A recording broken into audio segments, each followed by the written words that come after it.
Mumbai Indians ತಂಡದಲ್ಲಿ ಈಗ ಸದ್ಯಕ್ಕೆ ನಾಯಕತ್ವ ವಹಿಸಿಕೊಂಡಿರೋದು ಹಾರ್ದಿಕ್ ಪಾಂಡ್ಯ. ಆದರೆ ಹಾರ್ದಿಕ್ ಪಾಂಡ್ಯ ನಾಯಕತ್ವ ವಹಿಸಿಕೊಂಡಿದ್ದೇ ತಡ.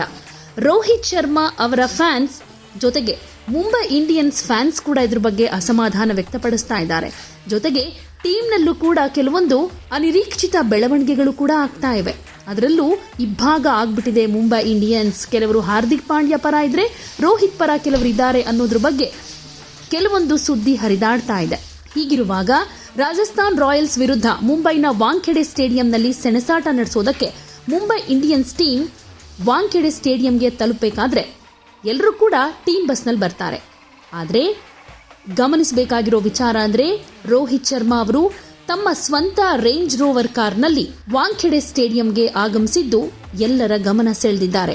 ಇದರಿಂದಾನೇ ಗೊತ್ತಾಗುತ್ತೆ ಮುಂಬೈ ಇಂಡಿಯನ್ಸ್ ಟೀಮ್ನಲ್ಲಿ ಎಲ್ಲವೂ ಸರಿಯಿಲ್ಲ ಅನ್ನೋದು. ಟೀಮ್ ಬಸ್ನಲ್ಲಿ ಬರದೆ ಇವರೊಬ್ಬರೇ ಯಾಕೆ ಈ ರೀತಿಯಾಗಿ ಬಂದ್ರು ಅನ್ನೋದು ಒಂದು ಪ್ರಶ್ನೆ. ಹಾಗೇನೆ ಇನ್ನೊಂದು ವಿಶೇಷವಾದ ವಿಚಾರ ಅಂದರೆ ಅವರ ಕಾರ್ನ ನಂಬರ್ ಪ್ಲೇಟ್ 264. ಯಾಕಂದ್ರೆ ಇದು ಮಾಜಿ ನಾಯಕನ ಗರಿಷ್ಠ ಒನ್ ಡೇ ಇಂಟರ್ನ್ಯಾಷನಲ್ ಸ್ಕೋರ್ ಆಗಿದೆ. 2014ರಲ್ಲಿ ಶ್ರೀಲಂಕಾ ವಿರುದ್ಧ ಇವರು ಈ ರನ್ ಗಳಿಸಿದ್ರು. ಹೀಗಾಗಿ ಈ ಕಾರ್ ಸಂಖ್ಯೆ ಕೂಡ 264 ಆಗಿದೆ. ವಾಂಖೆಡೆ ಸ್ಟೇಡಿಯಂಗೆ ಬಂದಂತಹ ರೋಹಿತ್ ಶರ್ಮಾ ಅವರನ್ನ ನೋಡಿ ಅವರ ಫ್ಯಾನ್ಸ್ ಕೂಡ ಸಖತ್ ಖುಷಿ ಪಟ್ಟಿದ್ದಾರೆ. ಜೊತೆಗೆ ಫೋಟೋ ವಿಡಿಯೋ ತೆಗೆದುಕೊಳ್ಳೋದಕ್ಕೆ ಕಾರ್ ಸುತ್ತಮುತ್ತ ನಿಂತಿದ್ದಾರೆ. ಹಾಗೆ ವಾಂಖೆಡೆ ಸ್ಟೇಡಿಯಂ ಬಳಿ ಸಾಕಷ್ಟು ಅಭಿಮಾನಿಗಳು ಜಮಾಯಿಸಿದ್ದು ರೋಹಿತ್ ಶರ್ಮಾ ಪರ ಜೈಕಾರ ಕೂಗ್ತಿದ್ದಾರೆ.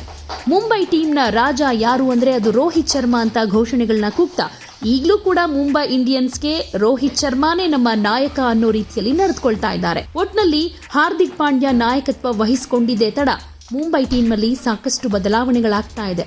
ಅದರಲ್ಲೂ ಟೀಮ್ ಬಸ್ನಲ್ಲಿ ಬರದೆ ರೋಹಿತ್ ಶರ್ಮಾ ಈ ರೀತಿ ಸ್ವಂತ ವೆಹಿಕಲ್ನಲ್ಲಿ ಬಂದಿದ್ದು ಕೂಡ ಸಾಕಷ್ಟು ಚರ್ಚೆಗೆ ಎಡೆ ಮಾಡಿಕೊಡ್ತಾ ಇದೆ.